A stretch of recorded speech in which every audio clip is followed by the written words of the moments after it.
कुत्ते का ससुराल। सुबह सुबह ऑटो से कृतिका और पायल मार्केट जा रहे थे। अरे जल्दी चलो भैया, कितनी देर लगाओगे आप? अरे चला ही तो रहा है वो ऑटो कृतिका, अब उड़ा थोड़ी ना देगा। तो इसके चक्कर में मैं अपना काम छोड़ दूं? पहले पार्लर जाना है, उसके बाद शॉपिंग करनी है। सुपर सेल है भाभी, अगर स्टॉक निकल गया तो जाकर करेंगी क्या? मेरा पिंक नेकलेस लेना तो रह जाएगा ना, लड़के वालों के सामने क्या पहनूंगी मैं फिर? जल्दी चला नहीं सकते थे तो सवारी बिठाने के पहले बोलना चाहिए था ना। हमें दूसरे ऑटो में बैठना चाहिए था भाभी, गलती कर दी हमने। ऑटो में बैठकर आप डायलॉग तो कैसे दे रही हैं जैसे हवाई जहाज में बैठी है। इससे तेज नहीं चला सकता मैं ऑटो। चप्पर चप्पर तो ऐसे करिए, तेज चलाओ तेज चलाओ। और ओवर स्पीडिंग के लिए अगर ट्रैफिक पुलिस ने मुझे पकड़ लिया तो हरजाना बनने के टाइम पीछे मुंह घुमाकर निकल जाओगी। अब ये क्या खुद में बड़बड़ाने लग गए तुम? देवी जी आप मुझे कृपया गाड़ी चलाने दीजिए और मेरे कान में ना कचर कचर मत कीजिए। छोड़िए, मैं आपको यहीं उतार देता हूँ। 50 रुपये हुए आपके। ये 2 गली क्रॉस करने के 50 रुपये? जिस हिसाब से आप बोल रही थी ना उस हिसाब से तो 150 रुपया लेना बनता था। भगवान जाने कौन से लोग आपको देखने आ रहे हैं। अब तो मैं तेरे ऑटो से उतरूंगी नहीं, मुझे तू ही पार्लर पहुंचाएगा बस। पूरे रास्ते कृतिका ऑटो वाले के कान में राग छेड़ती रहती है। किसी तरह वो कृतिका और पायल को पार्लर के गेट पर पहुंचा देता है। पहुंच तो गए हम, अब उतर जा। कैसे उतर जाऊं भाभी? सामने देखो ना कुत्ता। अरे तो उस कुत्ते की चेन उसके मालिक के हाथ में है ना। फिर भी उसने काट लिया तो लड़के वाले देखने आने वाले हैं। मुझे ऐसे में बीमार नहीं पड़ना भाभी, है तो कुत्ता ही ना। लोग कुत्ते को परिवार के मेंबर की तरह बाहर लेकर क्यों निकलते हैं, मुझे समझ में नहीं आता। कृतिका की बात इत्तेफाक से उस डॉगी की ऑनर सुन लेती है। स्टूपिड लेडी, कुत्ता किसे बोला तुमने? ये कुत्ता नहीं, ये मेरा बेबी है। समझ में आई बात? तुम्हारी बात सुनकर जी करता है अपने टफी से तुम्हें कटवा दूं, पर फिर तुम्हें और मेरे टफी में कोई फर्क नहीं रह जाएगा ना। ये कहकर नैन्सी अपने कुत्ते को लेकर आगे बढ़ जाती है। पता नहीं आज किसका मुंह देकर निकले थे हम, एक के बाद एक स्यापा हुआ जा रहा है। वही तो भाभी, मैं तो ऐसे घर में कभी शादी नहीं करूंगी जिसमें कोई जानवर हो। वैसे मेरा होने वाला पति सुंदर तो होगा ना भाभी? अरे बस बहन बस, दुनिया में पहली लड़की देख रही हूं मैं जो खुद की शादी को लेकर इतनी इंटरेस्टेड है। अभी शादी पक्की हुई नहीं तेरी, लड़के वाले तुझे बस देखने आ रहे हैं। जहाँ लड़कियां कॉलेज की बात या तो जॉब करने में इंटरेस्टेड होती हैं या मी टाइम चाहती हैं, वहाँ कृतिका के लिए कॉलेज पास करना भी एग्जाम से ज़्यादा कुछ नहीं था। उसका सपना तो बचपन से बस शादी करना था। लड़के वालों से मिलने के लिए Kritika pedicure, manicure, facial, threading, bleach जो हो सकता था सब कुछ करवा लेती है और अच्छी खासी शॉपिंग करने के बाद अपने घर लौटती है। तो फिर पैसे लगा कर आ गई? इसके पहले भी जब लड़के वालों के आने की बात हुई तब भी तूने कपड़े लिए थे और ये सब लीपा पोती करवा ली थी। फिर क्या हुआ, आए क्या वो लोग? क्या यार मम्मी कैसी हो तुम? वो लड़का नहीं आया इसका मतलब ये नहीं कि ये भी नहीं आएगा, मुझे विश्वास है आएगा वो।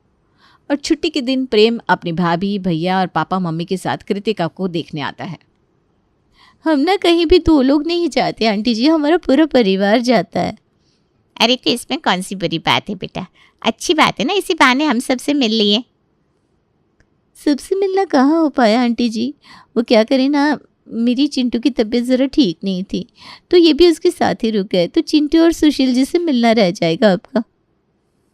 तो ये कौन सी आखिरी मुलाकात है भाभी? भगवान ने चाहा तो आगे मुलाकातें होती रहेगी, और ये रिश्ता भी नहीं जमा तो क्या हुआ, हम कोई दुश्मन थोड़ी ना बन जाएंगे। जमेगा क्यों नहीं भाभी, अब शगुन मत बोलो ना। कृतिका तो प्रेम से बात करने के लिए इतनी उतावली थी कि क्या कहें। प्रेम और कृतिका अलग जाकर मिलते हैं। इसके पहले कि आप कुछ बोले, मैं बोलना चाहती हूँ प्रेम जी कि रही पढ़ाई, बिजनेस या जॉब करने की बात, तो मुझे शादी के बाद ना जॉब करनी है ना ही बिजनेस देखना है, और जितना पढ़ना ज़रूरी होता है उससे ज़्यादा तो पढ़ चुकी हूँ मैं।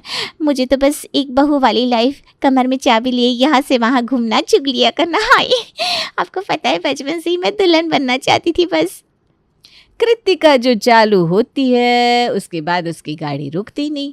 प्रेम बस एक टक उसे देखता रह जाता है और इस 1 घंटे की बातचीत के बाद प्रेम सिर्फ एक ही लाइन कहता है, मुझे पसंद है।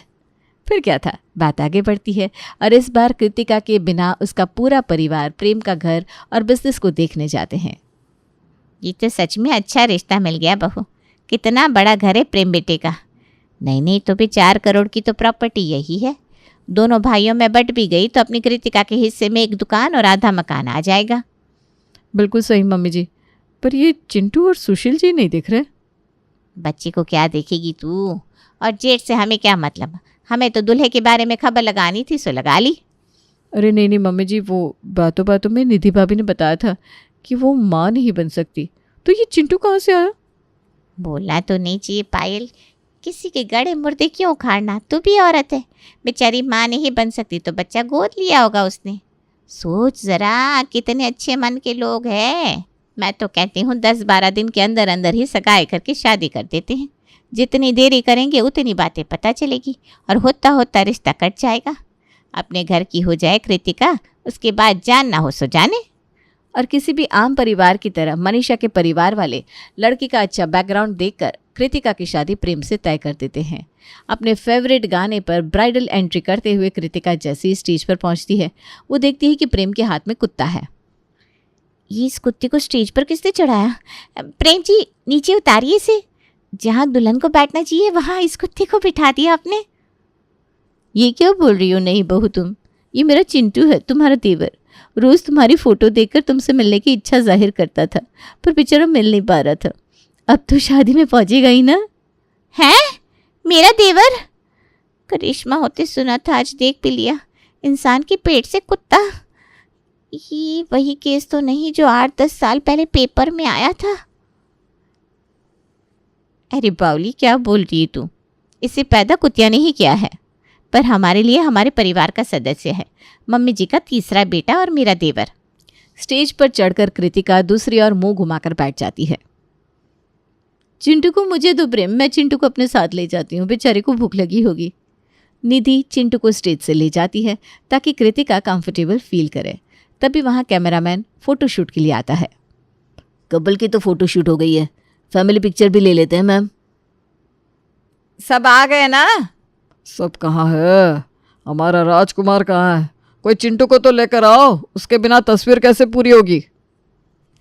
आओ दुल्हन, अब दिल थामो जी, क्योंकि बारी है देवर जी की। सबके दिल के सरताज, देखो जरा इनका अंदाज। और गाने के साथ नाचता हुआ चिंटू स्टेज तक आता है। मेरी ब्राइडल एंट्री खराब करके खुद नाचता हुआ आ रहा है। किस्मत तो इस कुत्ते की है। वरमाले से लेकर फेरे तक हर जगह दुल्हन से ज्यादा तारीफ चिंटू ही बटोर रहा था। कितना प्यारा लग रहा है चिंटू, उसे मंडप से जरा दूर रख निधि, कहीं उसे आग की चपेट ना लग जाए। इस मामले में हमारा चिंटू बड़ा समझदार है, उसे पता है कहाँ जाना है और कितनी देर रुकना है। कुछ इस तरह शादी होती है संपन्न और कृतिका गृह प्रवेश के लिए अपने ससुराल के दरवाजे पर पहुंचती है। इस कलश में पैर मारो और आगे बढ़ो बहू। यही तो मेरा सपना था मम्मी जी। ओ कैमरे वाले भैया, अच्छे से इस मोमेंट को कैप्चर करना। आप सब मेरी ओर देखिए और मैं इस कलश की ओर देखती हूँ। इससे पहले कि कृतिका उस कलश को पैर मारती, पीछे से चिंटू आता है और कलश को गिराता हुआ अंदर चला जाता है। फोटो आ गई, फोटो आ गई। क्या कलश गिराया चिंटू ने? अरे मेरा बेटा तो सबसे शुभ है। मैं फिर से कलश में चावल डाल देती हूँ कृतिका। एक कलश में दोबारा चावल नहीं डाले जाते बहू। हाँ भाभी, अब मेरा मूड भी नहीं है, क्या फ़र्क पड़ता है, रस्म तो हो चुकी। कृतिका कमरे में जाती है और बिस्तर पर घूंघट लिए प्रेम के इंतजार में बैठ जाती है। अपने इस मोमेंट को तो मैं नहीं जाने दूंगी। पूरी शादी में वो चिंटू मेन कैरेक्टर बना रहा। अब कमरे में क्या कर लेगा वो?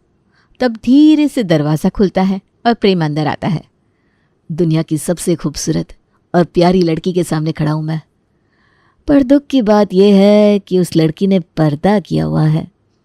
ये पर्दा है सनम, कोई दीवार नहीं, चाहो तो गिरा दो। प्रेम आगे बढ़कर कृतिका का घूंघट हटाने जाता है कि दूसरे रूम से उसे चिंटू के जोर जोर से भौंकने की आवाज़ आती है। चिंटू को क्या हुआ? वो तो कभी ऐसे भौंकता नहीं, वो भी इतनी रात गए। सभी भागते हुए चिंटू के कमरे में जाते हैं और देखते हैं कि वो ठंड से कांप रहा है। हे भगवान, चिंटू के कमरे का हीटर कैसे खराब हो गया? इसीलिए बेचारा भौंक रहा है। और मेरे कमरे में हीटर भी नहीं है मम्मी। मेरे कमरे में भी तो नहीं है बेटा, पर प्रेम के कमरे में तो है। प्रेम के कमरे का हीटर लाकर यहाँ लगा देते हैं। पर मुझे भी बहुत ठंड लगती है मम्मी जी। लगती होगी कृतिका, बिल्कुल लगती होगी। मैं तुम्हें ना 2 रजाइयाँ दे दूँगी, पर ये मेरा बेटा 2 रजाइयों के बीच में दब जाएगा ना, तो हीटर तो यहीं लगाना होगा। बिना हीटर के ना चिंटू 2 मिनट भी नहीं रह सकता। प्रेम भागते हुए अपने कमरे से हीटर लाकर चिंटू के कमरे में लगा देता है और 4 रजाइयों के अंदर कांपते हुए कृतिका की पहली रात गुजरती है। अगली सुबह रसोई में अपनी सुहाग रात की कहानी कृतिका अपनी भाभी को सुना रही थी। कैसी गुड न्यूज़ भाभी, मेरा घूंघट तक नहीं उठाया प्रेम ने इस चिंटू के चलते। पूरी रात मैं ठंड से कांप रही थी। मेरी किस्मत में भगवान को ये कुत्ता लिखना था क्या? गलती ना आप लोगों की भी है। पता करना चाहिए था ना कि इस घर में कुत्ता है कि नहीं। आपको तो पता है मुझे कुत्तों से कितनी नफरत है भाभी। हम तो गए ही थे पता करने कृतिका, पर उस वक्त चिंटू तेरे जेठ के साथ वॉक पर गया हुआ था।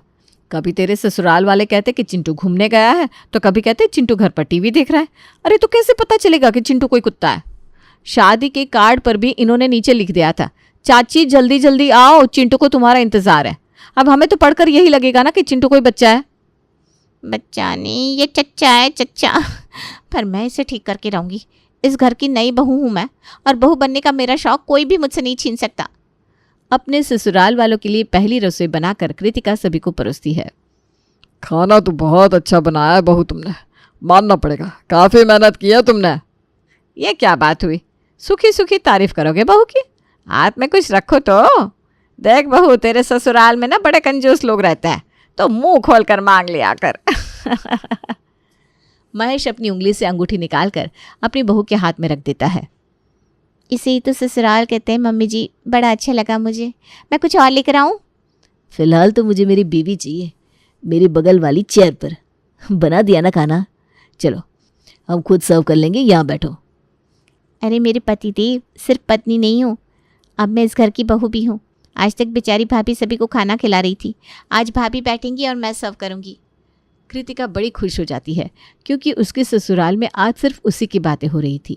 सभी को खाना खिलाने के बाद कृतिका जैसे ही खाना लेकर बैठती है, चिंटू अपने कमरे से आवाज़ देना शुरू कर देता है और भागती हुई माया कृतिका के पास जाती है। ये निधि कहाँ चली गई? कितनी बार बोला है मैंने, चिंटू के खाने के वक्त कोई दूसरा काम नहीं करेगा। एक काम कर कृतिका, तो अपना खाना छोड़ पहले जाकर चिंटू को खाना खिला दे, बेचारा भूख से दिल बिला रहा है।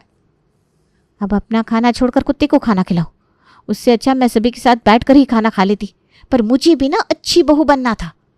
अपने ससुराल में कृतिका को वो इम्पोर्टेंस मिल ही नहीं रही थी जिस इम्पोर्टेंस को वो चाहती थी, जिसके कारण वो बड़ी चिड़ी हुई रहती थी, खास करके चिंटू से। इसीलिए आज वो चिंटू के लिए मसालेदार खाना बनाती है। मसाले से नफरत है ना चिंटू जी को, तो आज आप मसाले का ही खाना खाएंगे और किसी से कुछ कह भी नहीं पाएंगे, क्योंकि सभी जा रहे हैं सुषमा आंटी के बेटे के फंक्शन में और चिंटू जी रहेंगे हमारे पास। सभी जैसे ही सुषमा के घर के फंक्शन के लिए निकलते हैं, कृतिका लेकर आती है मसाले का खाना और चिंटू के सामने रख देती है। भू भू।